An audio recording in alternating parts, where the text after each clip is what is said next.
I am contacting you today just because I had a realization in terms of the Substacks that we have, how there are free memberships, there's a paid membership, there's founding memberships for all of these Substacks.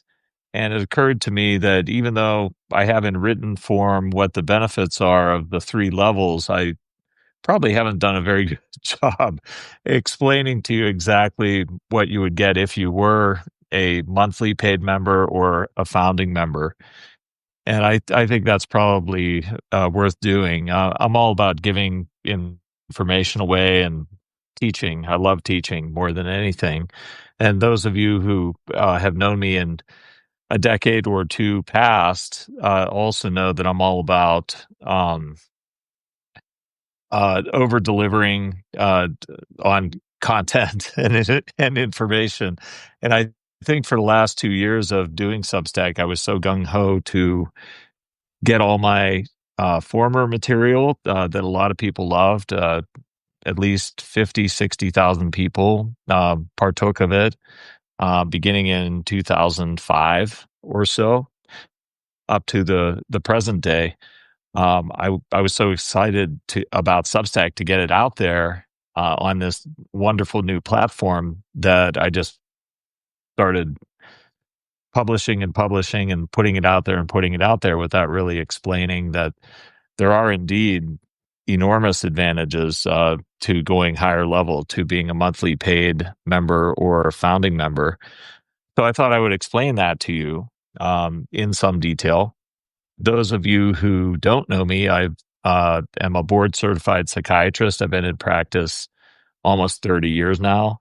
I've taken deep interest in two really frontier areas that are finally starting to come into the mainstream, and maybe that is why it makes sense to be on Substack right now. After about 10 years of absence from the public venues, let's say, to do R&D, research and development on what I had developed so far. Um, the two big areas that have been frontier for a couple decades, 2, 3 decades now, and now are coming into their own in terms of research, are number one, human courtship. And there's a reason for that.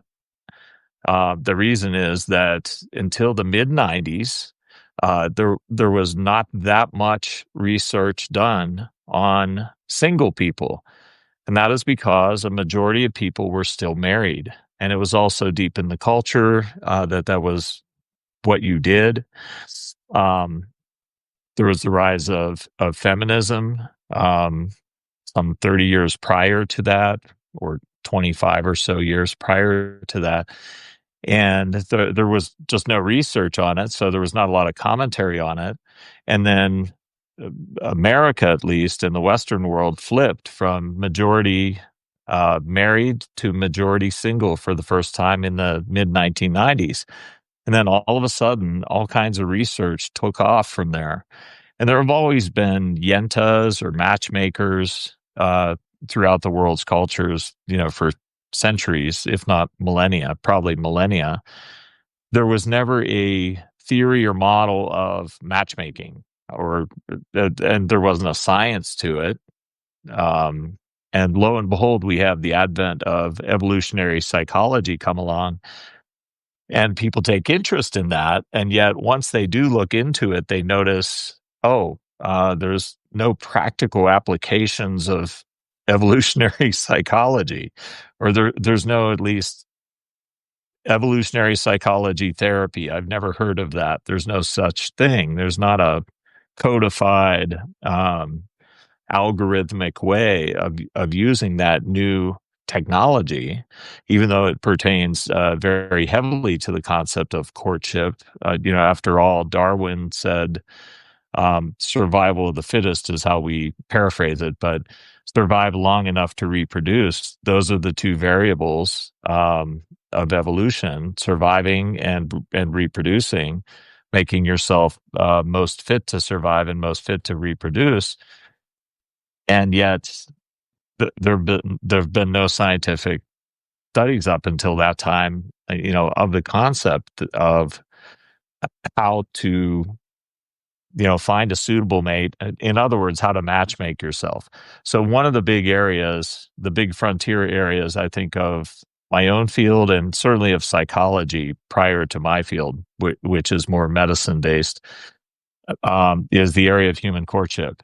Although there's been no codified model to date. And I've taken a good stab at that over at least the last 20 years. So I'm going to tell you about that as one of your benefits. Well, several of your benefits, actually. The other big area of study for me that is strangely a frontier area because it's almost half the planet's population, is men's psychology. Um, Thanks to the work of some of the British Psychological Society members, doctors John Barry, Martin Seeger, Louise Liddon, and numerous others in London and England, there has been a burgeoning research starting to explode in the area of men's psychology, that men need different styles of therapy, different newer modalities that have just come out in the past several years. They often need EMDR more than you would think, almost always. Um, Barry and Seeger even say that if you meet a male I'm paraphrasing, if you meet a male in a behavioral health setting, then assume he's got PTSD. And I'm like, wow, that's stunning. Really, 100% of the males you meet? And the response is yes, because they actively avoid getting help from others. They want to help themselves first. They want to DIY it, do it yourself. And so if you're seeing them in a behavioral health setting, then already there are problems. And one of the most statistically likely problems is that they have PTSD, because death by a thousand paper cuts, they absorb little cuts, little mini traumas throughout their lives, but instinctually they're driven to just move on, move through it. Got to still pay the bills and still strive for goals.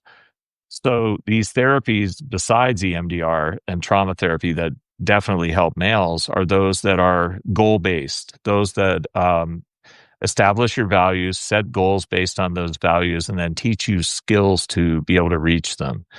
And the closer you get to goals, you don't have to get to them exactly, but you're on your way toward them. You enjoy that as a male. And so you feel fantastic when you do that as a male. So men's psychology. Ironically, I coined that term and bought that domain name 25 some years ago, and friends and colleagues laughed at me. They're like, why do you need male or men's psychology specifically? I thought everything was about men. But I could kind of see what was coming, that males need something different, in other words. And so many of you have joined in and are following along. Feel free to comment if you like as we go along.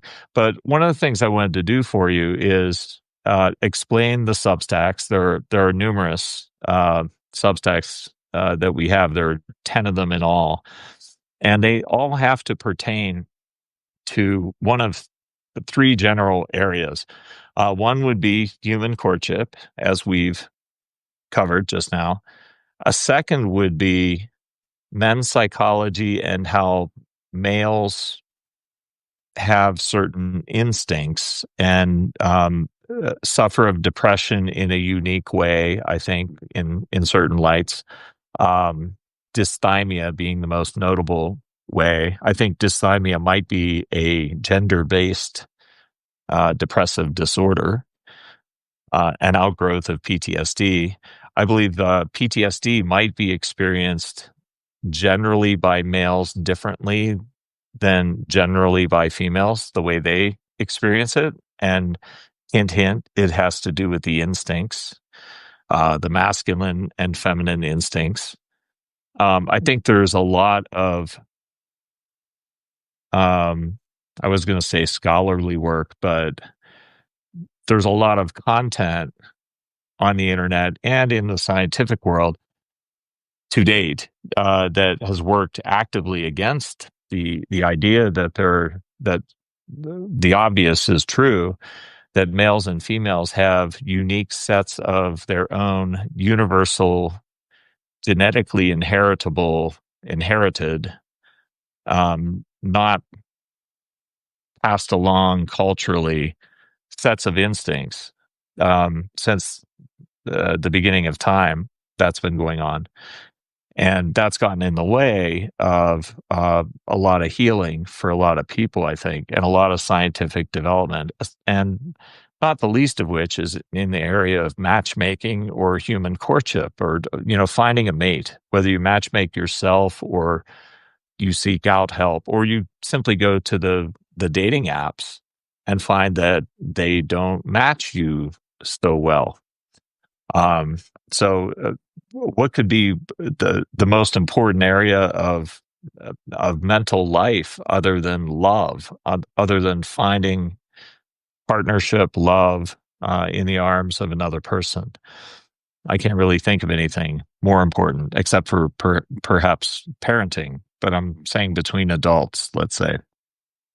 So, so what are all these Substacks? All these 10 Substacks of ours. The main three really would be the one that is in my name, Dr. Paul Dobransky, which is the main account, if you will. But from there, I have menspsychology.substack.com. And then the human courtship one, that one's obvious, men's psychology. The human courtship one is called Romantopedia, romantopedia.substack.com. And the reason for that one, the third one, is that it's the same name as a website that I have had for over 20 years. And for the last 10 years have spent the bulk of my free time developing.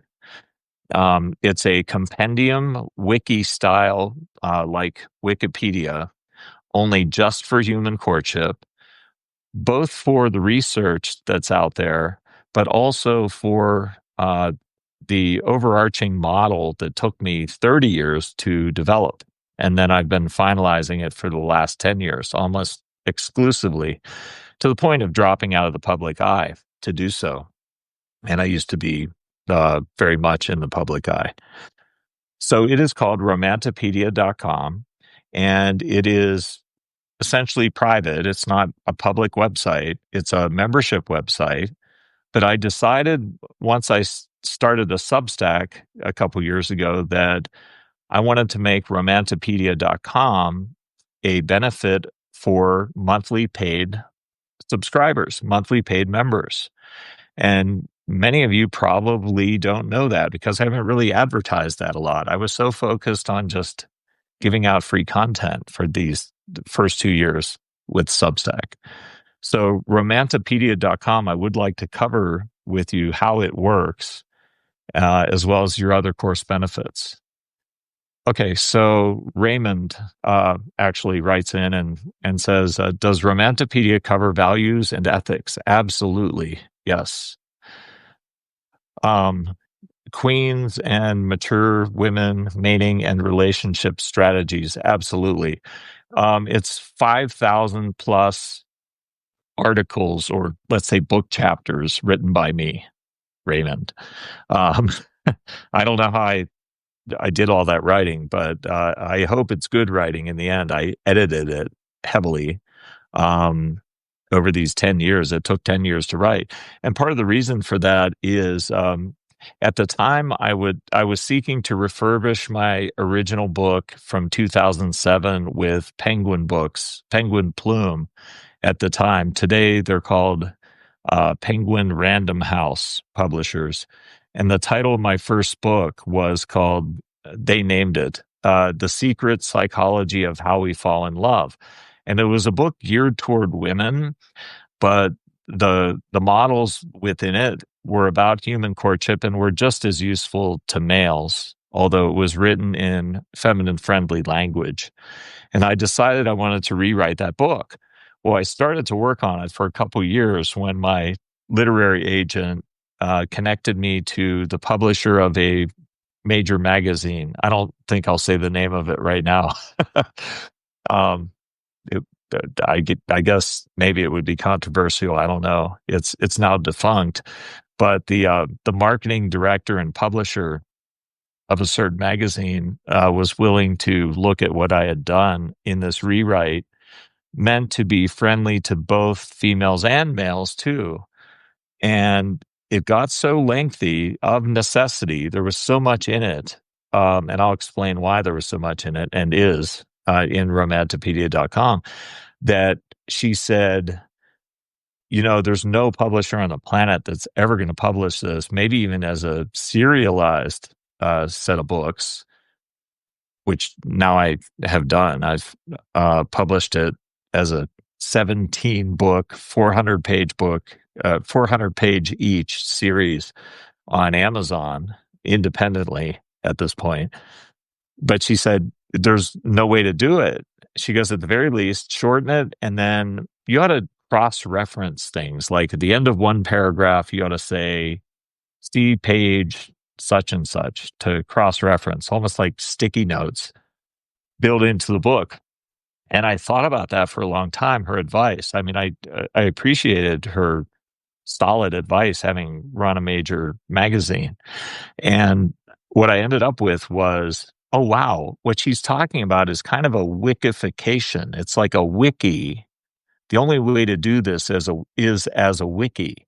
There'd be no way to just write a linear not algorithmic, but a linear structured book to explain human courtship when there's so much jumping back and forth that goes on, almost like filling in a template as we get to know another person romantically. So a wiki made perfect sense.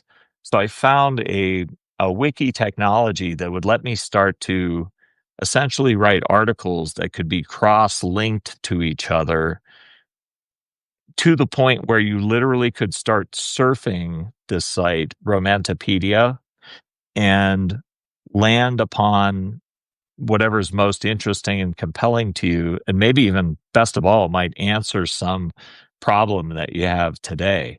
From there, prior to the advent of today's AI, chat GPT level things going on, technology going on, I had to find a way to, I wanted to find a way to develop an algorithm or a kind of a quizzing structure that would take these 5,000 articles on love, dating, romance, for males, for females, bringing them together, boyfriend, girlfriend situation, bonding as friends, moving on all the way into marriage, having problems in a marriage, solving those problems, Gottman kinds of things.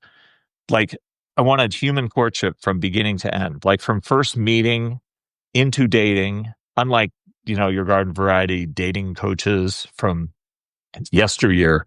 I wanted it to be beginning to end.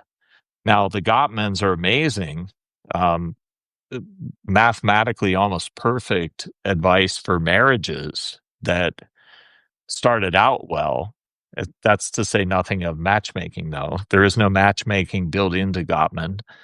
But even then, it doesn't have much at all to say about how to retain attractiveness, how to refurbish attraction within a marriage, or how to be attractive in the first place, or how to date. There's nothing about that in Gottman. It's pure couples counseling, although it's genius, the top of the world. So I studied up on Gottman and the other committed relationship models uh, that existed up until that time, and built that into the model as well, but with my own synthetic joining of the other working parts, let's say, until I came up with, after 10 years, this cohesive, sensible, everyday person language model that takes you from beginning to end, and isn't just like coaching or dating coaching or something like that. It's cross-reference to all the burgeoning research in all these areas: dating, singledom, boyfriend, girlfriend, marriage, divorce, all of it. And it's cross-referenced, so you can like look to the research articles to support what I assert within each article. And yet it's written in like a normal person language. And also with my experience of having trained many thousands of people live out on the town, almost like a dynamic self matchmaking um, set of intensives that I did for about 10 years. And it'll make a lot of sense to you in the end. And you'll be able to surf it, or you'll be able to use what I was leading to, what I call the virtual advisor. So this is not like strict AI machine learning. It's quizzing, but it's taking your feedback, almost surveying you to narrow you down from the 5,000 plus total articles on human courtship that are arranged, in a very logical way. If you wanted to go, beginning to end, first meeting somebody all the way into marriage, choosing a partner for marriage, you could do that. I imagine it would take you 2 years plus to to read all that content. So I would love it if you did that, but I wouldn't necessarily expect you to want to do that. So I developed this virtual set of advisors for dating, for um, exclusivity, and for married people, to march you, and for general personal growth, actually, to march you through a set of questions that will get you to narrow down 5,000 to 2,000 to 100 to 10 to just one article on human courtship that's most fit to answer today's question that you bring to it. So you type in your question and then you answer a survey, and it'll narrow you down to the perfect article to give you food for thought on how to solve your problem that you bring it today. So that was my closest way of approximating AI before there was AI. So that's built into romantopedia.com. And again, paying members, monthly members, and founding members get access to this. I also want you to know that, well, we got more questions. Let me just take a sidebar here. Is the Romantopedia paperback and Kindle just as good as your subscription? The Amazon books. Oh, well, the books on Amazon, 17 books, about 400 pages each. Just like the magazine publisher who advised me, that's a lot. It'd be hard to read through them all, but I made sure to start developing these 10 years ago when there still were um, beautiful uh, word processors that you could use. That, and I chose really beautiful fonts, which I think to this day are still quite popular when paired together.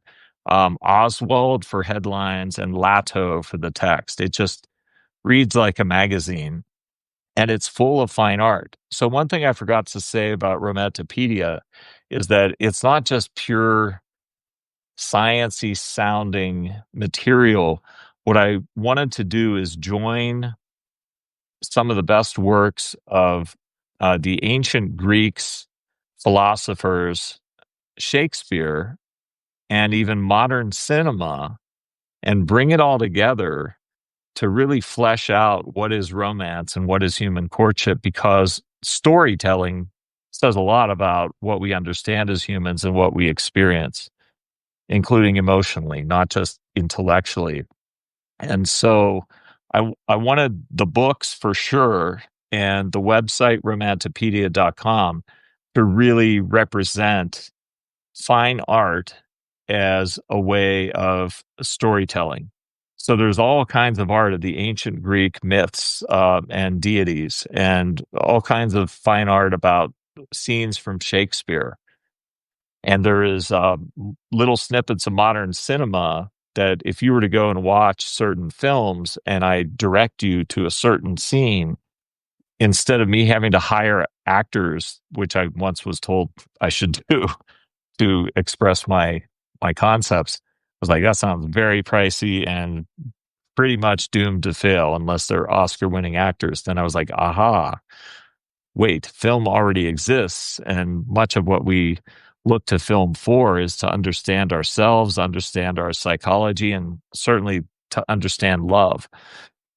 So I have film references all through Romantopedia as well to economize on what you learn.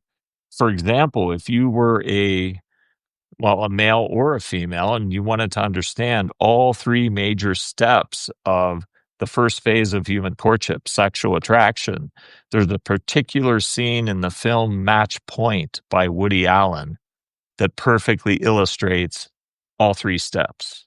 Now, they're big, broad, general steps, almost like a template that needs to be filled out. But Scarlett Johansson and Jonathan Rhys Meyers very well demonstrate for you and fill in what are those exact three things that every male and every female ever born who eventually paired up in passion did and accomplished. It's in that one little, about 4 minute segment of film. It's right there. So I wanted you to know about that as well. So monthly paid members have access to Romantopedia. Another thing is, if you signed up as a paid member to any of our Substacks, you get all of these same benefits. You don't have to sign up to every one of my Substacks.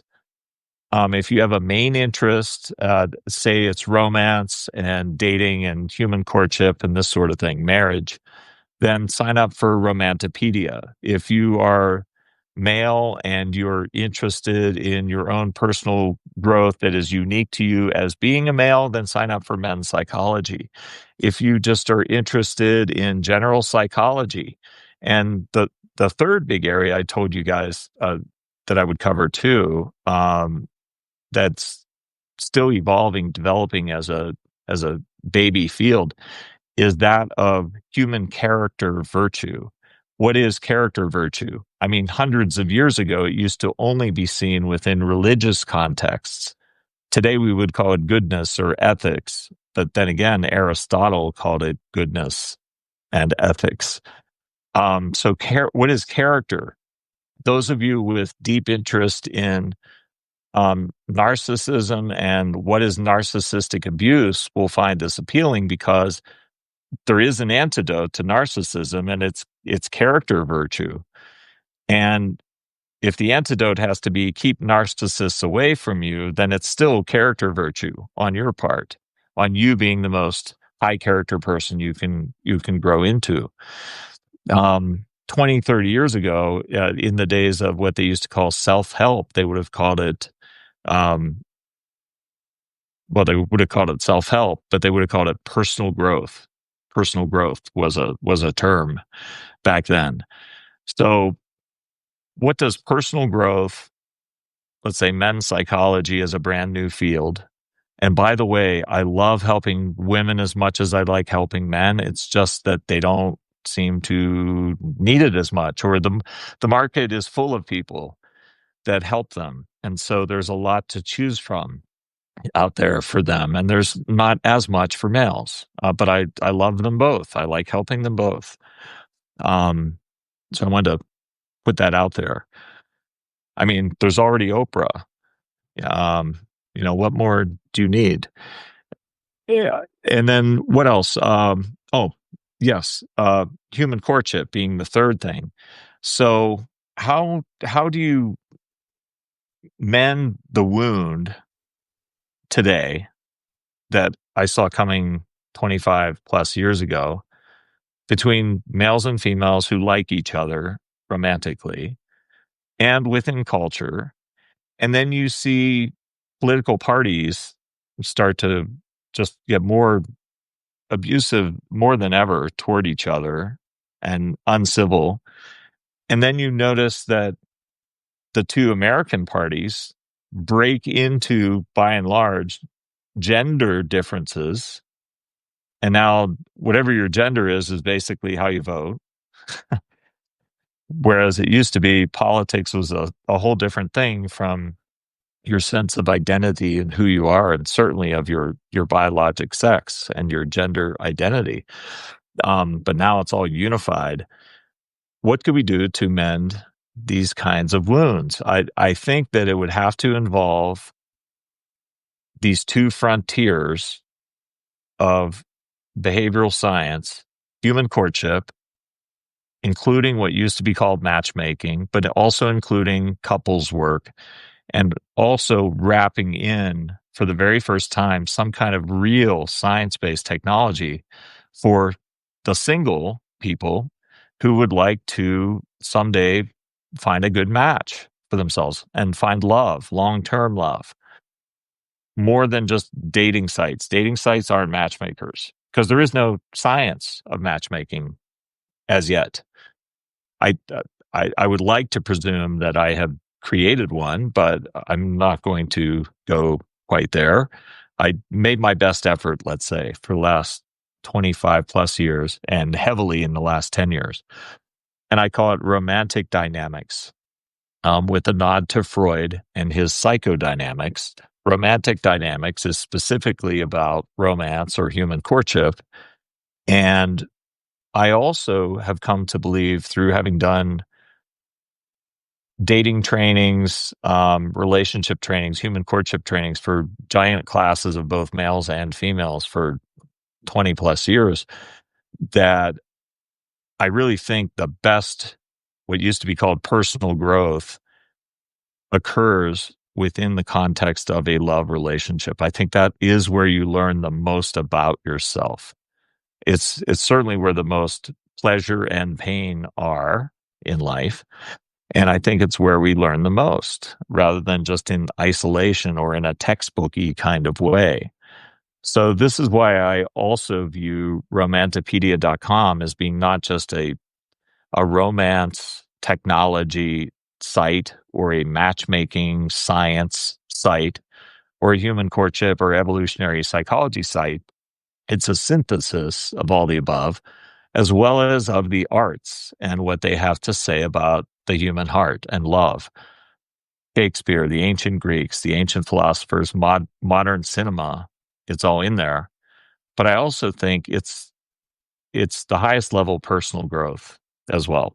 Even though it is romance based and has the name Romantipedia, and the model is romantic dynamics, I still think the best personal growth, highest um, levels we can rise to, and the biggest lessons that we learn about ourselves and the biggest changes that we make in ourselves tend to happen in the context of relationships, romantic relationships. Okay. Raymond says, I think you were referring to something earlier. Um,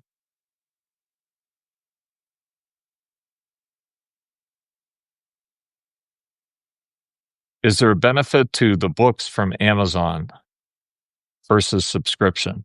Um, I think they're different. I think and I'm not. Those of you who know me for decades know I'm not a giant like salesperson.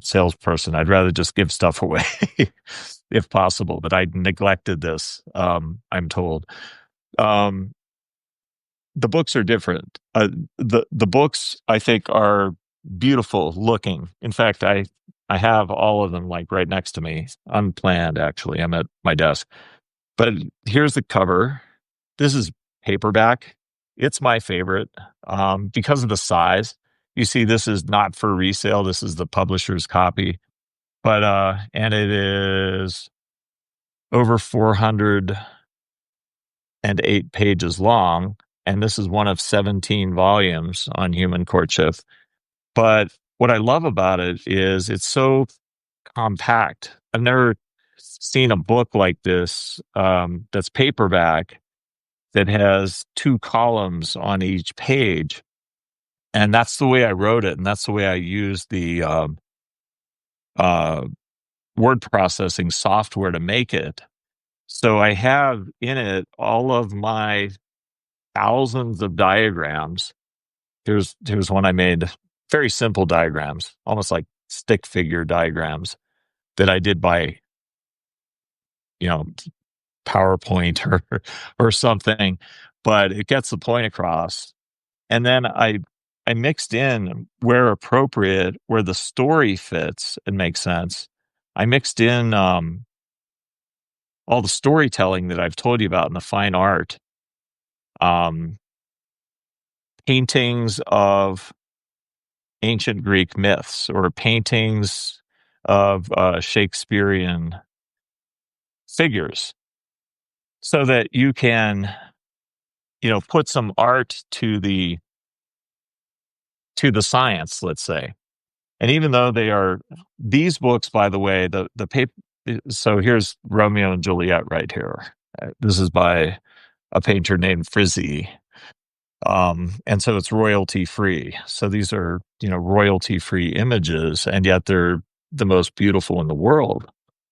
So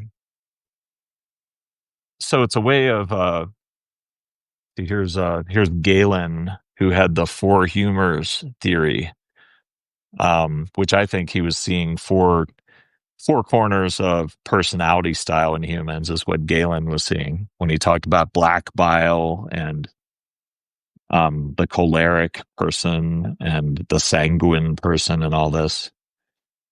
Yeah, and here's Hippocrates right there.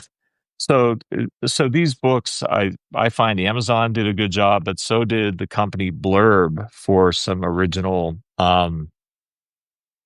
prototypes that I developed of these books. Blurb is really good, and actually, my colleague Natalie Martinek just reprinted a story about self-publishing I found fascinating, and Blurb as a company was mentioned there.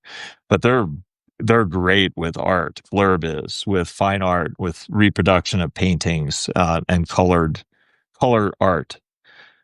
See, but Amazon doesn't do that bad of a job right here. If you look at these ancient paintings of, it's the melancholic, phlegmatic, choleric, and sanguine personality styles of Galen's, right?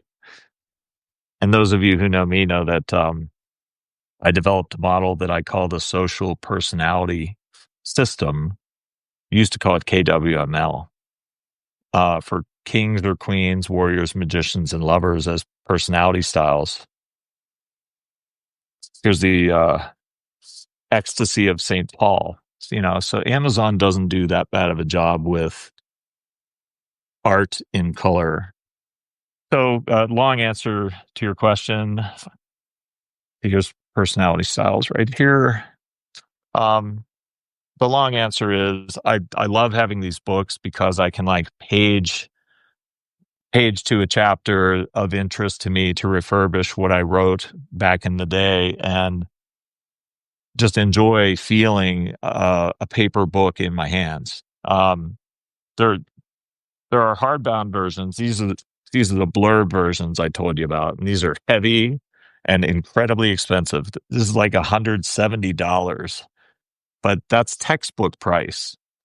And this was like publishing a textbook when I used Blurb. Oh, these are not all of these, but these are Aristotelian golden mean, virtues in the center and vices of excess and deficit on either side. But the art ability of Blurb is fantastic.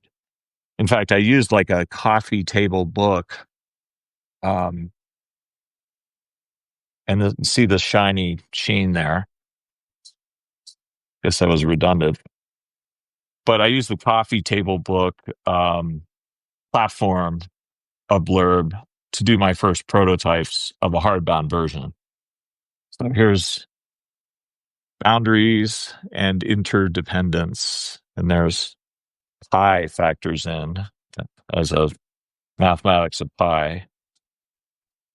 So anyway, I guess I'm using multiple publishing channels, including traditional, which is pretty much dead for everyone.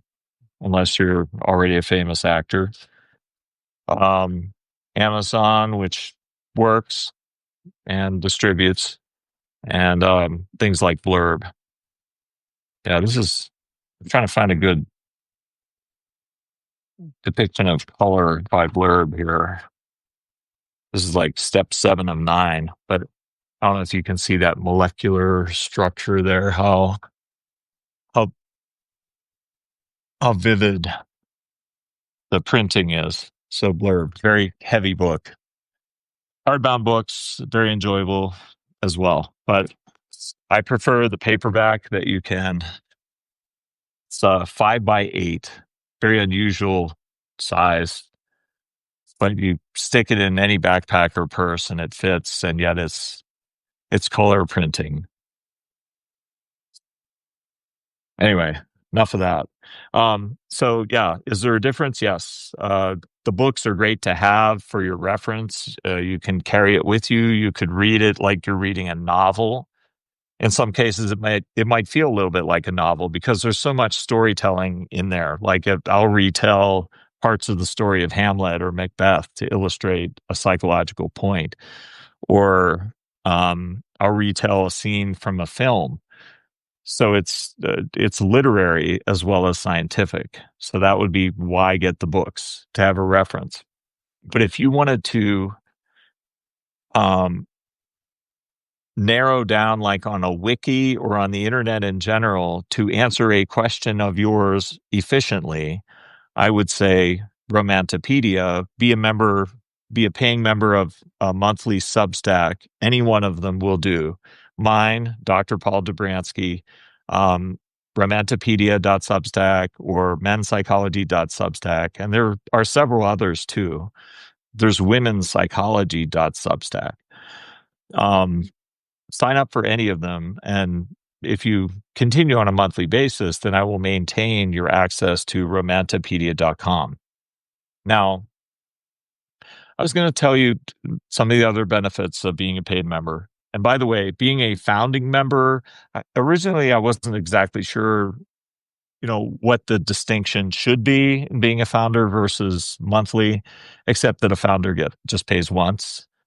Um, so they get kind of a special bargain built in right there, never have to pay again.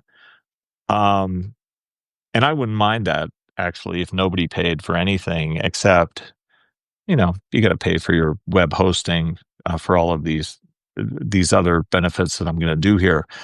But I meet with founding members of any of those Substacks, either by phone or Zoom, for an hour, and normally that costs $500. So it's free if you're a founder. So that's another benefit besides the cost savings. Another thing for both founders and paid members is access to all kinds of coursework. Now, some of this coursework started out a decade or two ago, and the males out there especially will recognize some of it from back in the day when I taught it live to classes, or did intensives, boot camps even, out on the town, about essentially applied evolutionary psychology to dating for males and females.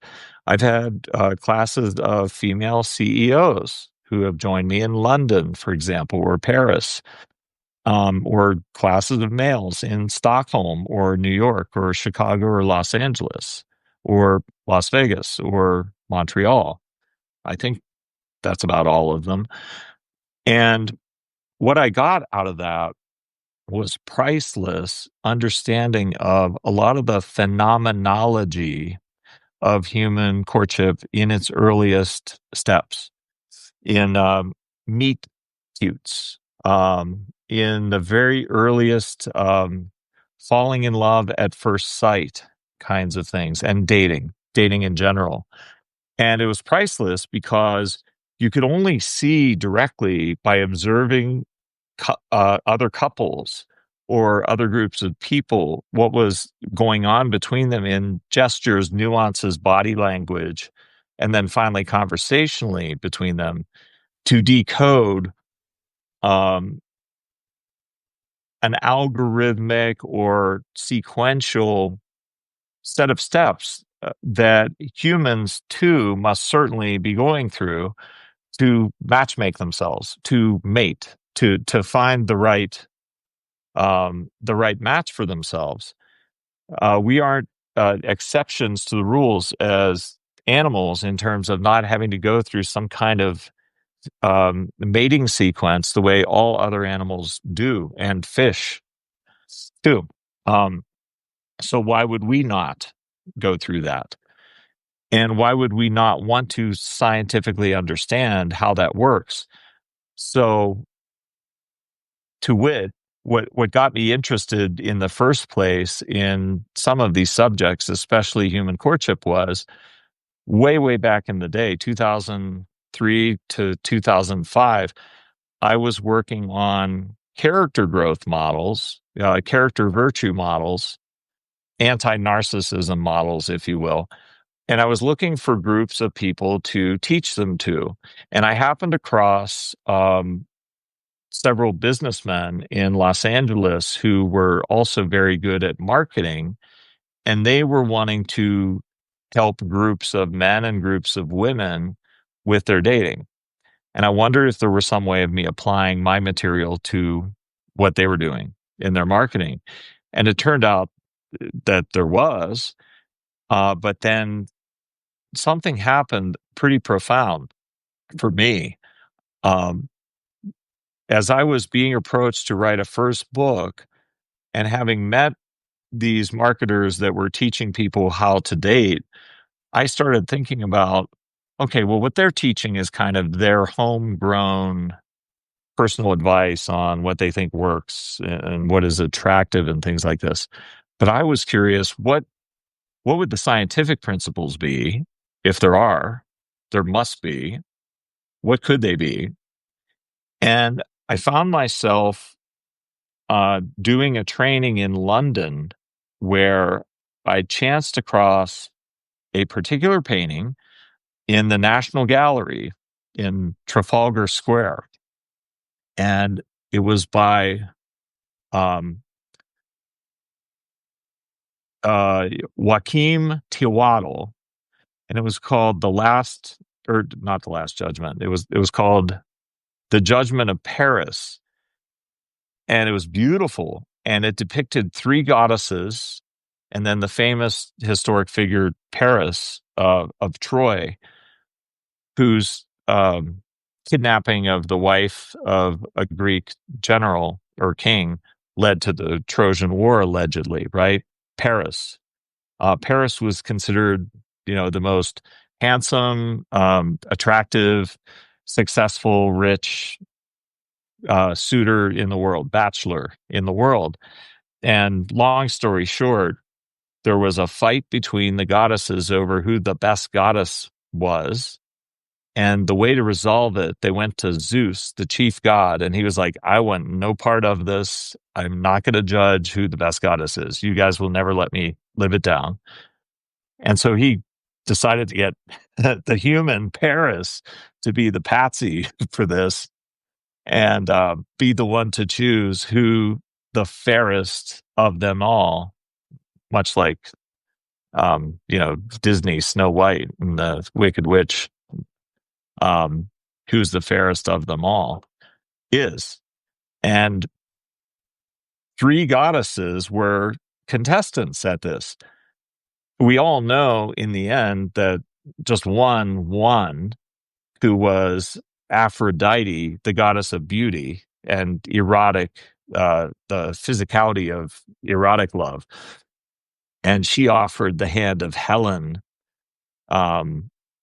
through cheating and kidnapping, stealing the wife of a Greek king. And in the end, the Trojan War starts because Paris runs away with Helen, who became Helen of Troy. But nobody seems to know who Helen of Troy was before she became Helen of Troy. And there was this whole myth that went on before that, where these goddesses were in competition. Well, as I'm looking at this painting and as I'm starting a second career at that time, 20 plus years ago, in the area of helping women and men understand each other better before everything exploded into everyone hating each other the way it is today. I think I came a little bit early with my ideas to match what the culture needs. Um, I hit this painting and I'm like, wow, that myth that's behind that painting is saying there is not one single best trait of a female to appeal to a male, and there's not one best trait of a male to appeal to a female. There are, it's saying there are three major ones, three big ones. And shouldn't we pay attention to all three, despite the fact that beauty won? Every advertiser in the world knows that beauty wins, right? It's how they used to sell sports cars. And today, perhaps they sell jeans that way. Those of you who paid attention to the media recently, she's got good genes, Jeans. Um, so beauty wins uh, the hearts and minds and eyes of males. But what about these other two goddesses? So there was next Hera, the wife of Zeus, and finally, which is partially probably why Zeus excluded himself from being the decision maker. He couldn't win. And then lastly, um, Athena, the goddess of war. And Hera offered dominion over all the world's properties to Paris. Guess what? He turned that down for the most beautiful woman in the world. And Athena offered Paris victory in battle every time to Paris. So he could never lose a battle. And guess what? He turned that down, feeling like a winner and being a winner, succeeding, success, killing it, so to speak, killing it at business, killing it on the battlefield is what that meant, what that symbolized. But he chose beauty.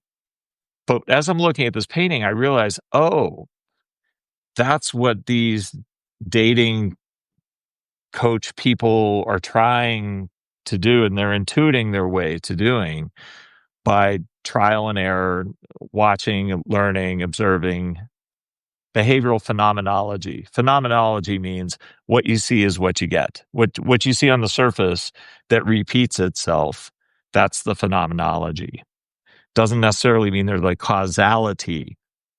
I was curious then about the causality behind what gets taught by dating coaches, matchmakers, dating sites, even their content, their blogs, all of that. I got curious about.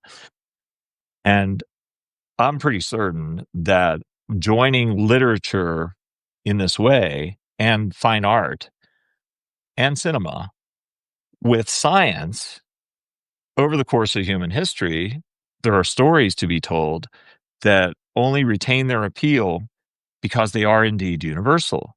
That's the idea of Jung, Carl Jung, Jungian psychology, that there are stories that repeat because they're universal or they wouldn't last. So you can join story and science in this way that makes both far richer. And so that's what Romantopedia and the idea of romantic dynamics eventually turned out to be. So if you were a monthly member, wow, we get a lot of people commenting on here. Sorry, I'm so long-winded sometimes. I just want to list generally the courses you will have access to if you became a paid member of any of the Substacks, of our Substacks, and you get all of these.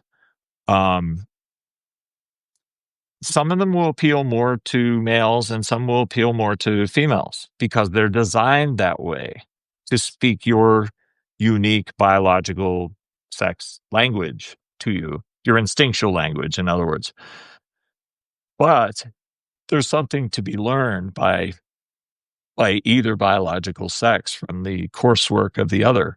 And on top of it, there's also study groups that you would also want to sign up for when you access this. And the easiest way of all, as a paid member, monthly member, or founding member, to access all of the courses, and there's 15 of them, and some of them are like 9 hours long, 10 hours long.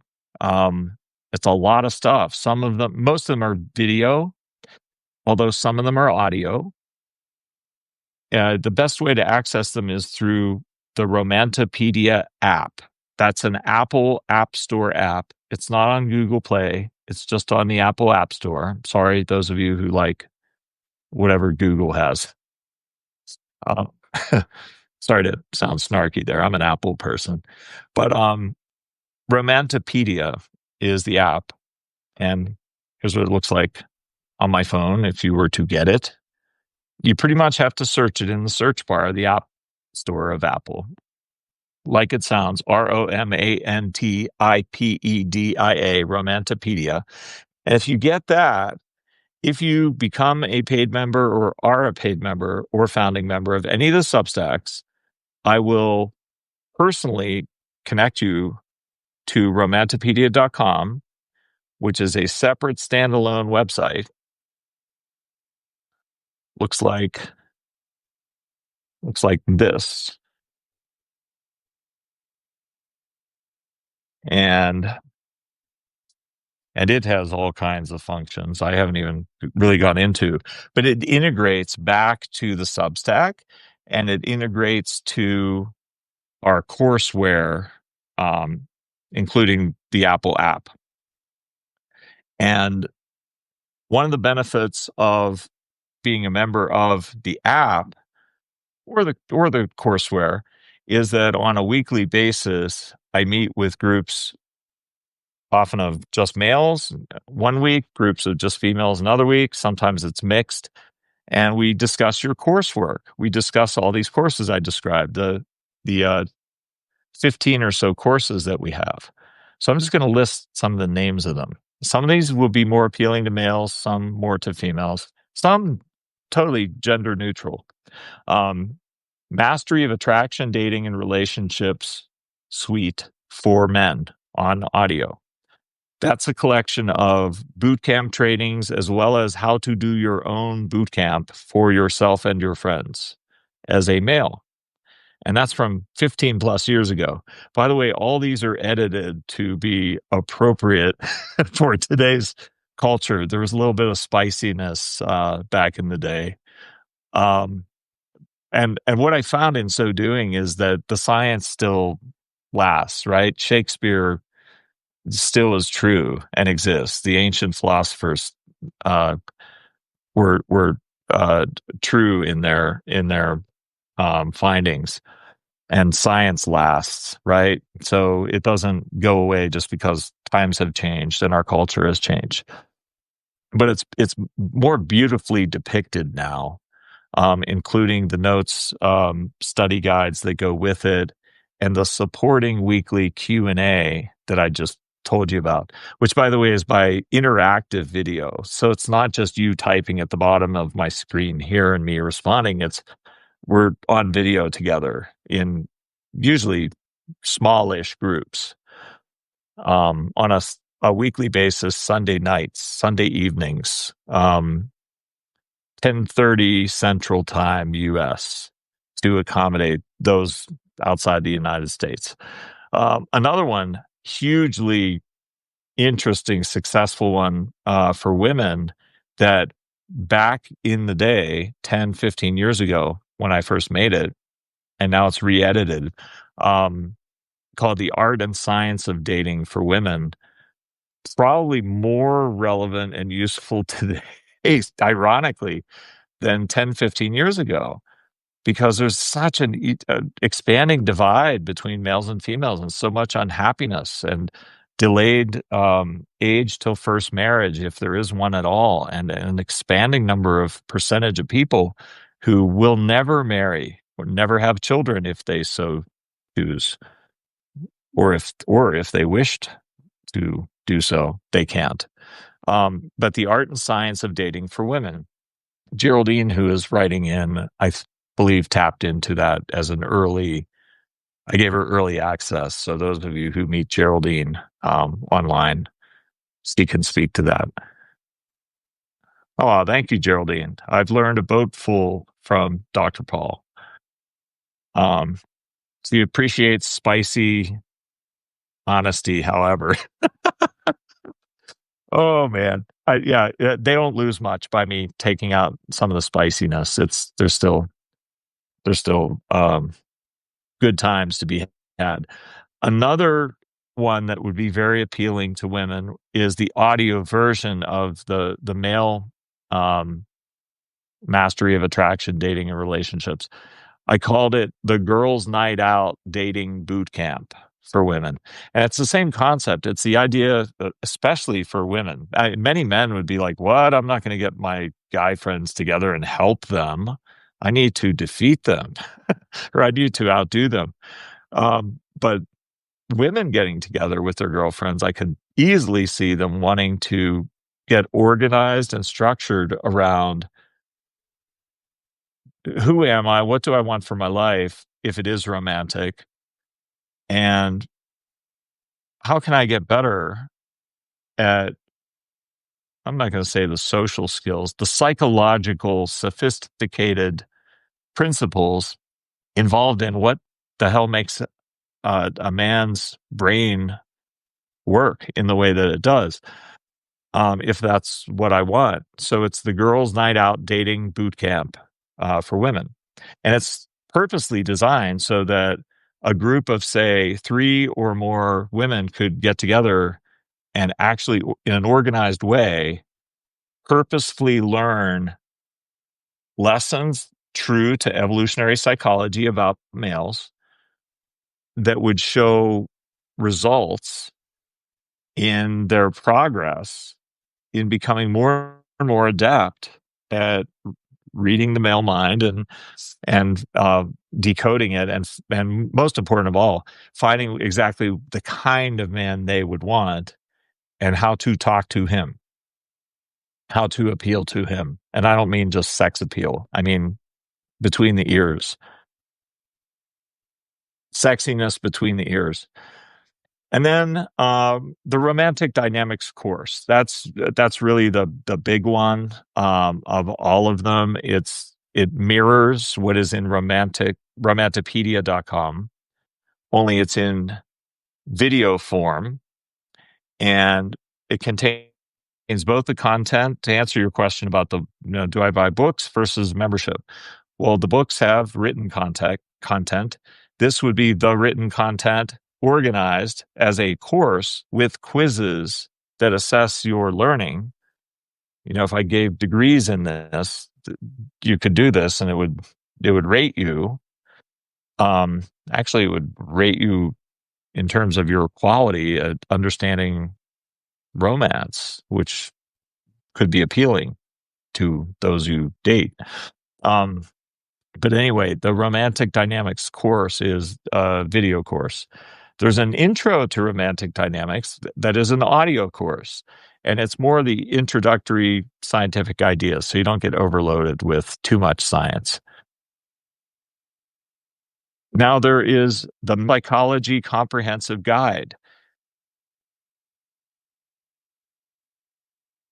My best effort anyway into what therapies work for them and how to understand how do I grow as a man.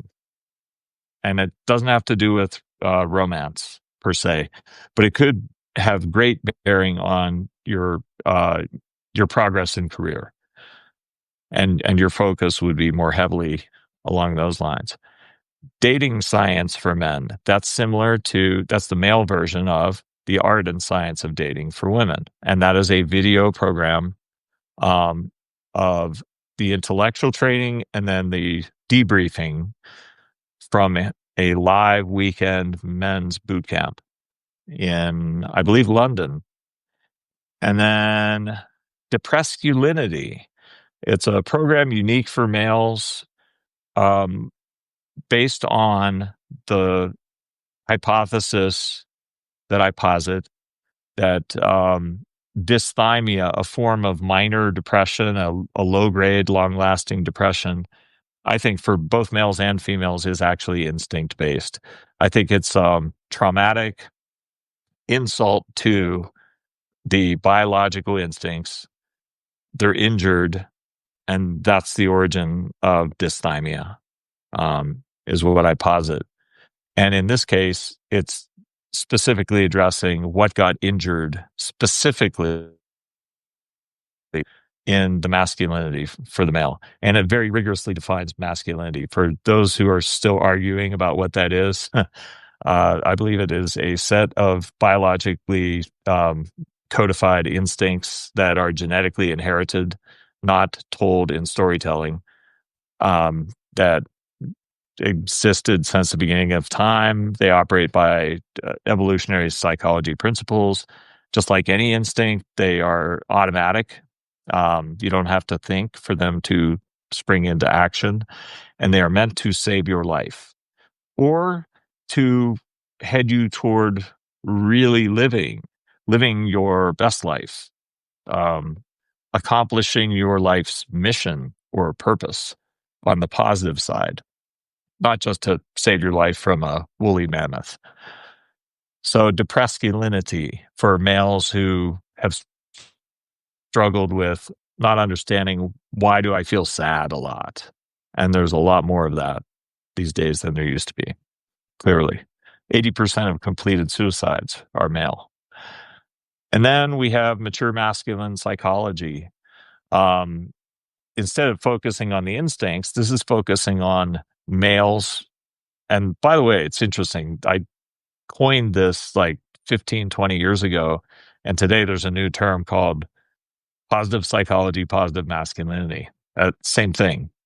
Same concept, let's say. But the idea that by working on your character as a male, you will harvest and make use of whatever these normal, natural masculine instincts even are, and to always to best pro-social purposes. So mature masculine psychology, very useful in the area of career or general personal growth.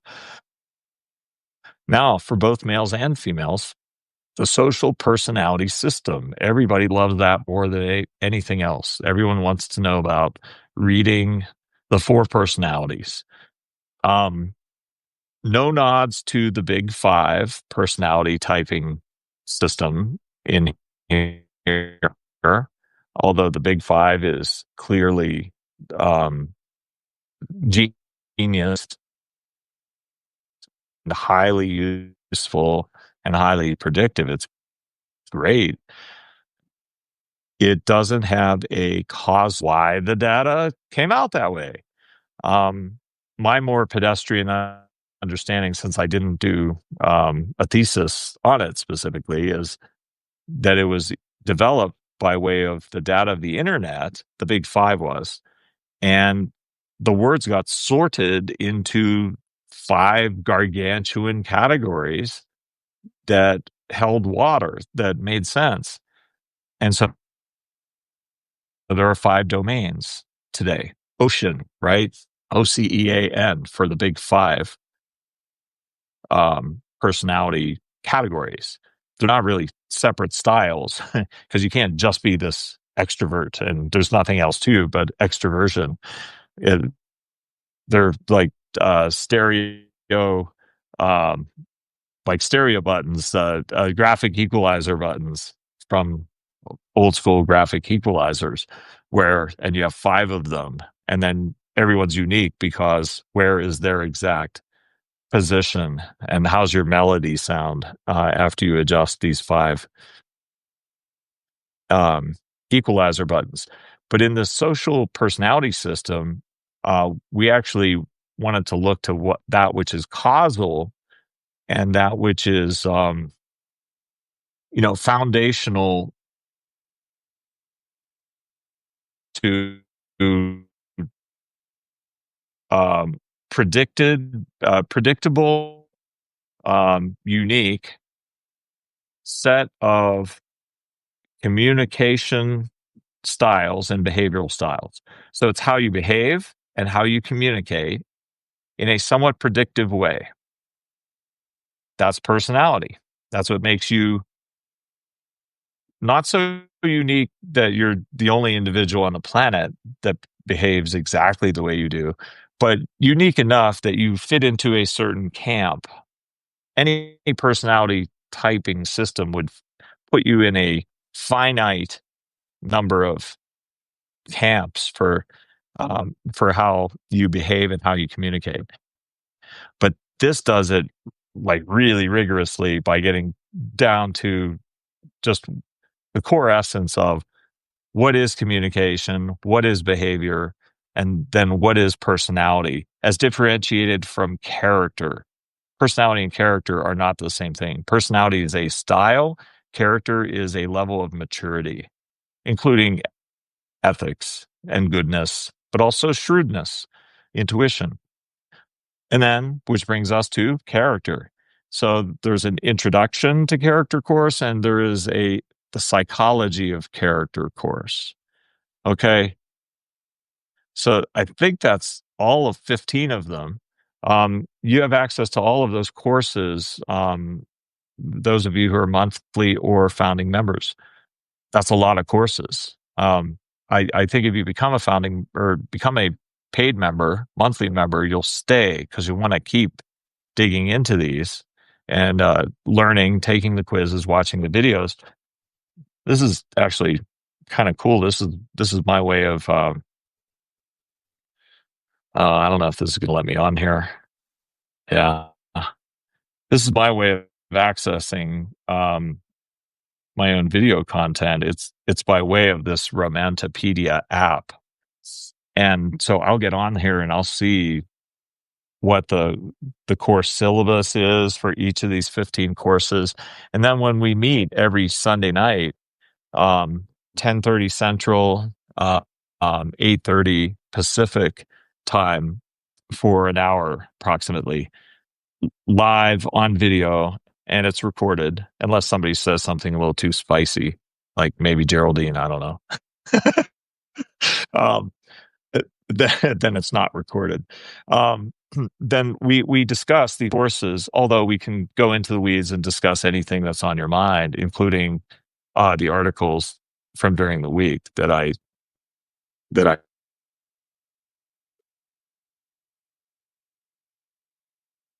on Substack to digest, but I felt like I was neglecting finally getting around to what's the difference between being a free member, being a paid member, monthly member, founding member. There's a lot that you get. And I was thinking, I'll bet they think that I'm just giving all of it away to all the free people because I publish so frequently and I do so many notes and act a lot and do live streams a lot with experts in narcissism, trauma, men and women, dating, things like that. But although I do that, I try to give a ton away. There's all this stuff that took me 20 plus years to develop, 25 plus years, that now is very neat, tidy, secure, solid, lasting on the right platforms in the right way.